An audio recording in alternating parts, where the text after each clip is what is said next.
요즘 세상 참 빠르다 이런 생각 다들 한 번쯤 해보셨죠? 어떨 땐 정신이 하나도 없을 정도잖아요. 네, 오늘 이야기는 바로 여기서부터 시작해보려고 합니다. 여러분 어떠세요? 아마 네 라고 고개를 끄덕이는 분들 정말 많을 거예요. 근데 그거 아세요?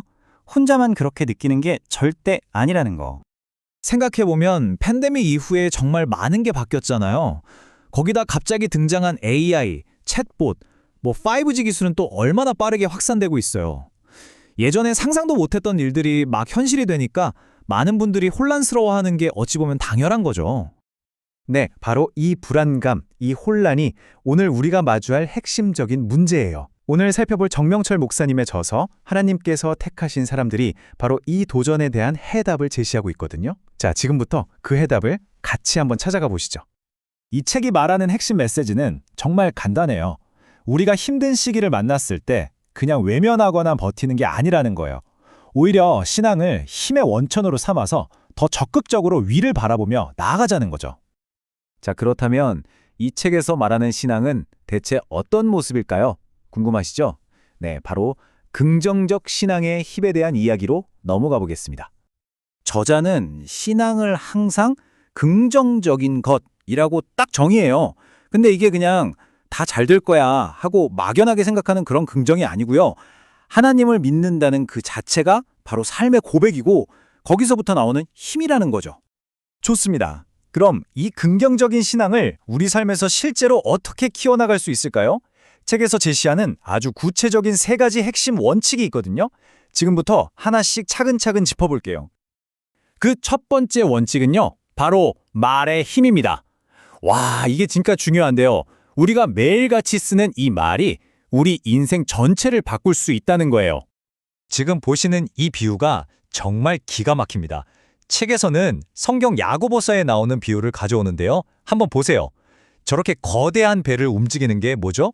바로 저 작은 방향키, 키잖아요. 마찬가지로 우리 몸의 작은 혀가 우리 인생이라는 배의 항로를 결정한다는 거죠. 정말 강력한 비유 아닌가요? 이 말의 힘을 정말 드라마틱하게 보여주는 이야기가 성경에 나와요. 한 아버지가 있었는데 아들이 아파서 정말 절박한 상황이었어요. 근데 그가 뭐라고 외쳤냐면 내가 믿습니다. 하지만 제 믿음 없는 것을 도와주세요. 라고 선포했어요. 와, 이 절박함 속에서도 긍정적으로 쏟아낸 이 신앙의 고백이 결국 아들을 낫게 하는 기적으로 이어진 거죠.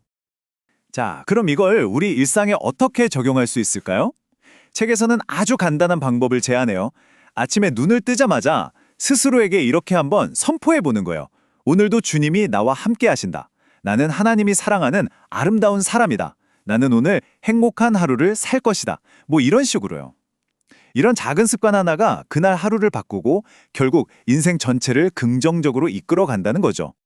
자, 이제 두 번째 원칙으로 넘어가 볼까요? 이번에는 관계에 대한 이야기입니다. 바로 축복된 만남의 숨겨진 비밀에 대해서 알아볼 거예요. 성경에 나오는 룻이라는 인물의 이야기 혹시 들어보셨나요? 그녀의 인생은요, 정말 비극의 연속이었어요.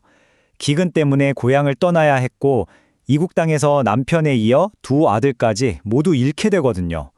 정말 막막한 상황이죠. 그런데 정말 놀라운 건 룻의 선택이었어요. 모두가 떠나라고 했지만 그녀는 시어머니 나오미 곁을 지키면서 이렇게 고백합니다. 어머니의 하나님이 나의 하나님입니다. 라고요. 바로 이 고백이 그녀의 인생을 180도 바꾸는 결정적인 전환점이 됩니다. 그러니까 핵심은 이거예요. 룻이 보여준 그 긍정적인 인품, 그리고 그 신앙의 결단, 그것이 결국 보아스라는 정말 축복된 만남을 이끌어냈다는 겁니다. 그리고 그 만남을 통해 그녀의 운명은 완전히 바뀌게 되죠. 자, 이제 드디어 마지막 3번째 원칙입니다. 이건 정말 우리 모두에게 필요한 건데요. 바로 감사가 가진 놀라운 변화의 힘에 대한 이야기입니다. 책에서 아주 재미있는 비유를 들어요. 바로 감옥과 수도원입니다. 겉으로 보면 둘 다 세상과 단절된, 제한된 공간이잖아요. 그런데 그 안에서의 삶은 어때요? 한쪽은 불평과 절망, 다른 한쪽은 감사와 평화로 가득 차 있죠. 이 비유가 뭘 말해줄까요? 결국 우리 삶의 질을 결정하는 건 외부 환경이 아니라 우리 마음가짐이라는 걸 아주 명확하게 보여주는 거죠. 근데 더 놀라운 거 뭔지 아세요?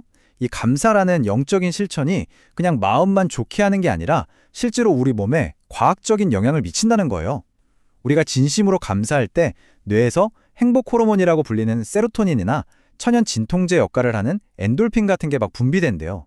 특히 깊은 감동을 느끼거나 찬양할 때 나오는 다이돌핀이라는 것도 있고요.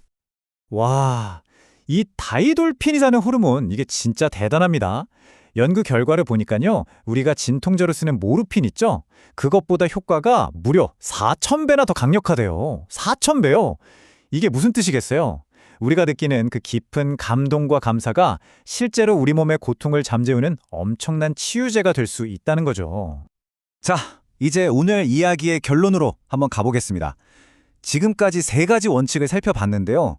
책은 마지막으로 우리에게 아주 묵직한 질문 하나를 던집니다. 바로 당신이 가진 보물의 가치를 제대로 알고 있습니까? 라는 질문이에요. 여기서 말하는 보물이란 책에서는 값진 진주에 비유하는데요. 그건 바로 예수를 통해 얻는 구원과 믿음을 말하는 거예요. 내 모든 것을 다 팔아서라도 살 만큼 세상 그 무엇과도 바꿀 수 없는 어마어마한 가치를 지닌 것이라는 뜻이죠. 그런데 우리가 이 가치를 제대로 모르면 어떻게 될까요? 책에서는 가슴 아픈 비유를 하나 들어요.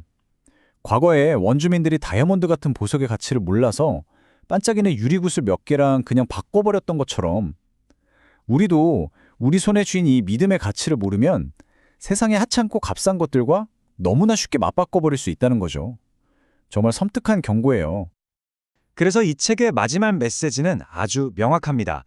하나님께서 우리에게 주신 이 거룩한 보물, 이 믿음의 가치를 먼저 제대로 보고 깨닫고 그리고 그 가치에 맞게 살아가야 한다는 겁니다. 이게 바로 우리에게 주어진 과제인 거죠. 자, 오늘 이야기를 마무리하면서 이 질문을 여러분께 꼭 드리고 싶습니다. 여러분 인생에서 가장 귀한 보물은 무엇인가요? 그리고 그 보물을, 그 가치를 잃어버리지 않기 위해 바로 오늘 무엇을 하시겠습니까? 한번 깊이 생각해 보시는 시간이 되셨으면 좋겠습니다.